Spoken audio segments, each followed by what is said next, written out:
Birthday to you, even if it's not your real birthday today, because today is the first day of the rest of your life, and every day is your birthday if you want to celebrate it every single day. I'm always surprised at how busy this road is. I'm at the allotments today, and I'll give you a little tour in a moment. But to start off with, hey, that's Tom. Hey, good morning, Tom. How are you doing? It's Richard Aikenhead's birthday today. Happy birthday, Richard Aikenhead, who's our rugby coach from school. Isn't he? Yes, Tom. So yes, start off by wishing everybody a happy birthday, including ourselves. We'll do that by blowing out our imaginary candles on our cake, which reduces our stress and our anxiety and helps us to overcome panic attacks should we suffer from those sorts of things, but also allows us to get better blood flow into our brain and alkaline our blood and all that kind of good stuff, good breath stuff, which also John Assaraf is talking about in his video of the day, which is in the link in the descriptions. John Assaraf's top 10. So we're going to do 5. Breathe in for 5, hold for 5, breathe out for 5 while blowing out the candles and making a wish and wishing happy birthday to Richard Aikenhead, as we already said before.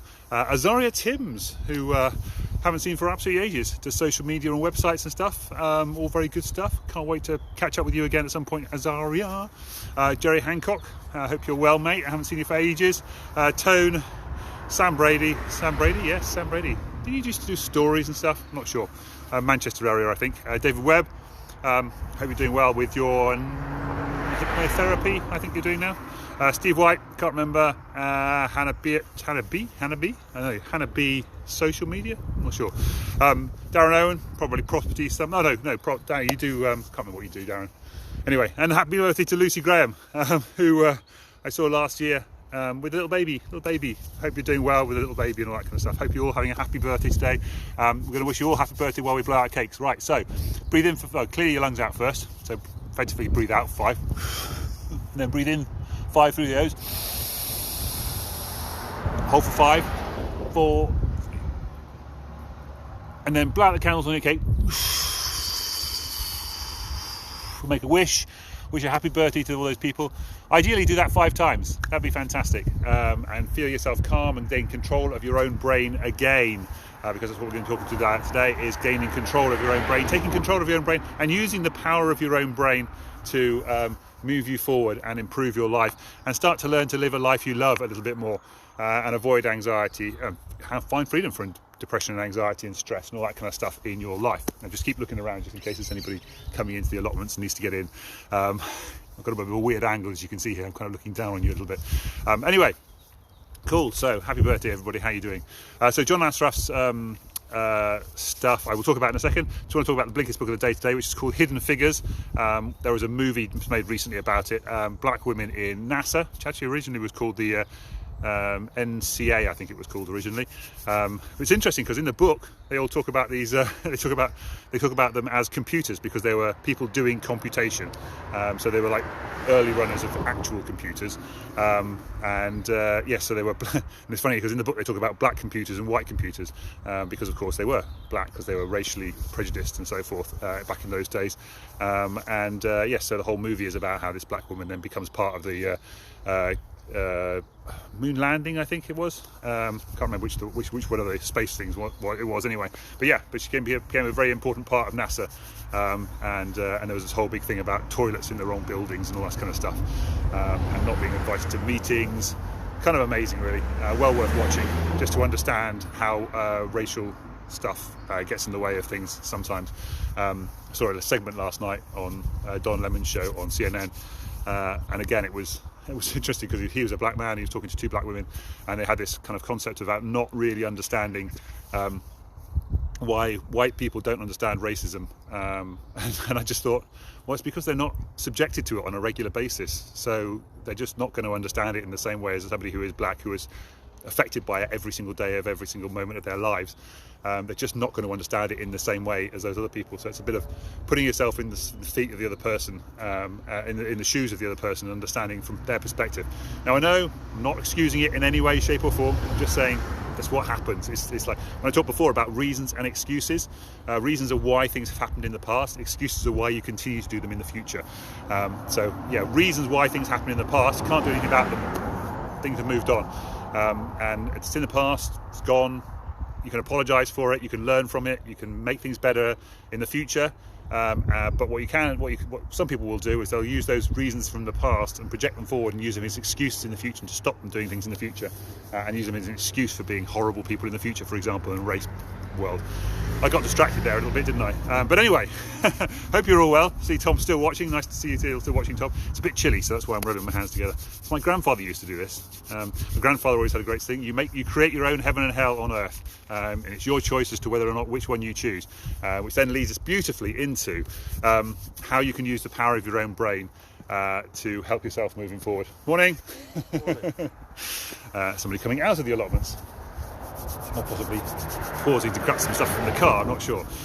Anyway, the point I was saying was, yes, so you can use the power of that. John Assaraf talks about this a lot. He has this whole concept of inner size, and it's absolutely fantastic. And the 10-minute video that he's got on, or 16 minutes, I think it is, something, I'm not sure anyway, in the description, fantastic, well worth watching, as is the Ent-spresso from Evan Carmicheal as well, where he talks about who you surround yourself with, which all fights into the same things. It's all part of the stuff that I teach when I'm teaching what I teach, which is all about taking that control of your life. So when we do the 7-day challenge, this is all I teach you all this stuff, show you how it all integrates and how it connects up and helps you do these things. So yes, if you're interested in the 7-day challenge, it starts on the 21st of March, where I teach this in much more detail, a much more structured way, as opposed to these kind of prompted, made up bits and pieces. So you've got to look at the small wins in your day. We talked about this a few times in the last couple of days, making little challenges for yourself, helping yourself to overcome those little challenges, proving to yourself that you can do it, and then celebrating those wins, celebrating the fact that you've done those successes. I have a task which is part of my my challenge, which I'm starting to think about. Anyway, whatever, it's a little thing. Write down I've talked about it before. You write down 3 things that made you smile during the day, 3 successful things, 3 things you achieved during the day, and really small things are fine, and 3 things you're grateful for in your life. And it could be as much as breathing, having a bed, and having a house, things like that. Having a car, depending on your car, having legs, all those kinds of things. Whatever you can think of that's grateful for your life. Then rerunning through those things in your the night before you go to sleep. And then rerunning those 3 things, those actually, what is it, 12 things? The next morning, actually it's 9 things, isn't it? And then the other 3 things is what 3 things you're going to achieve tomorrow. So try and push yourself outside your comfort zone. We talked about these last couple of days, finding a comfort zone and then just pushing yourself a little bit, proving to yourself that you can do something. Do something that's slightly difficult, but not too difficult, something that you actually could achieve if you put your mind to it, and then go out and prove yourself you can do it. But make sure you do it, because otherwise you're proving to yourself you can't do it, and then that's no good at all either. So yeah, these little tiny things. Understand that your brain has this automated, natural fight, flight or freeze or faint concept in it as well. So when you get stressed and you get panicky and you get fearful about things, your brain shuts down because it's trying to deal with, like in a physical way, with the world around you.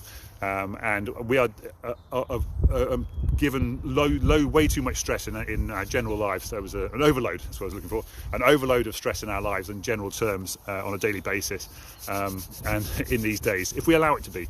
But we can calm that all stuff down. The best way to fight that fight, fright or freeze or whatever thing is the breathing exercise we did at the beginning here. So 5 times, breathing in 5 through your nose, holding for 5, breathing out for 5,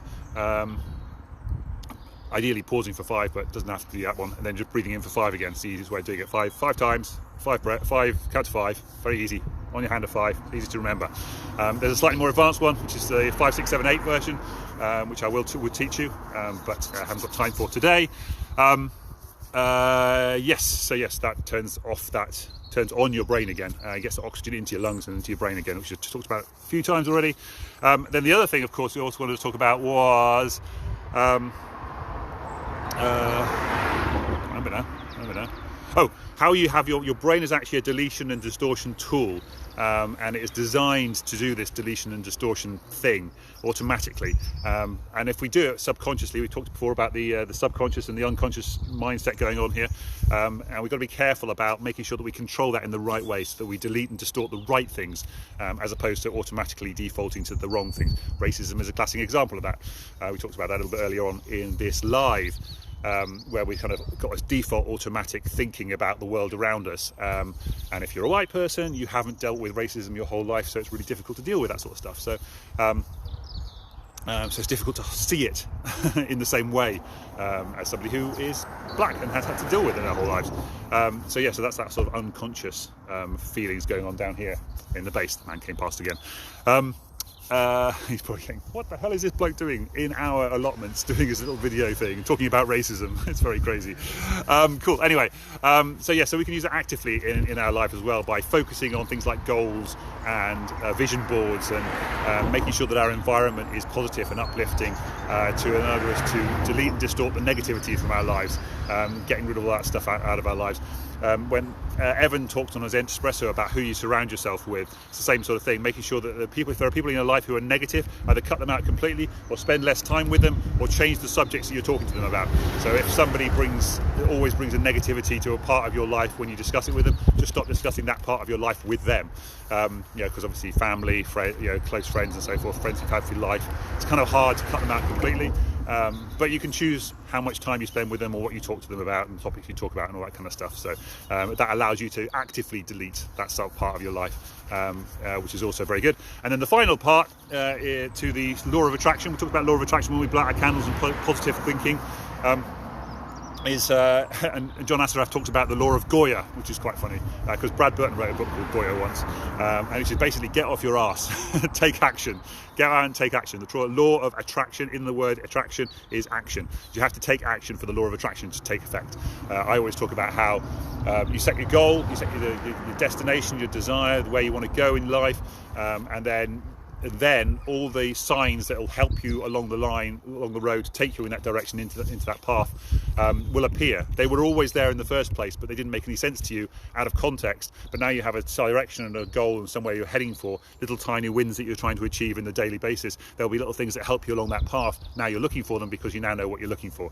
I always talk about the fact when I walked the Camino de Santiago, the 500-mile trek across Spain, I didn't really know the whole route, and I was a bit worried about how I was going to find my way across Spain, 500 miles across Spain, since I didn't even speak Spanish either. But it turns out when you actually turn up onto the Camino, there are yellow arrows absolutely everywhere. So there'll be yellow arrows on the back of lampposts and signs and so forth.